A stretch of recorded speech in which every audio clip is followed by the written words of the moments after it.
Hi friends, நம்ம இன்னைக்கு ஆரோக்கியமான பரங்கிக்காய் கூட்டு எப்படி செய்யுதுன்னு பார்க்கலாம். முதலில் பரங்கிக்காயை தோல் நீக்கி சிறு துண்டுகளாக நறுக்கி கொள்ளவும். ஒரு கடாயில் பரங்கிக்காய் சிறிதளவு மஞ்சள் தூள், உப்பு சேர்த்து கொஞ்சம் தண்ணீர் விட்டு நன்றாக வேக விடவும்.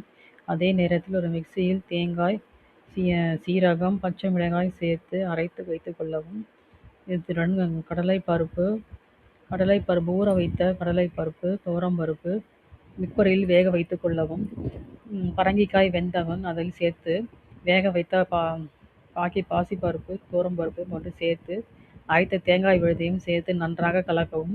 தாளிக்க வாணலியில் எண்ணெய் ஊற்றி கடுகு, உளுத்தம்பருப்பு, கருவேப்பிலை சேர்த்து பூண்டு நசுக்கி போட்டு காய்ந்த மிளகாய் ரெண்டு போட்டு தாளிக்கவும். சுவையான பரங்கிக்காய் கூட்டு ரெடி. இந்த கூட்டு உடலுக்கு குளிர்ச்சி தரும், செரிமானத்துக்கு நல்லது, குழந்தைகளுக்கு நல்லது. சாதம், சாம்பார், ரசம் என எல்லாத்துக்கும் இந்த கூட்டு நல்ல சைட் டிஷ்ஷாக இருக்கும். இந்த ரெசிபியை ட்ரை பண்ணி பயன்பெறுங்க. தேங்க்யூ.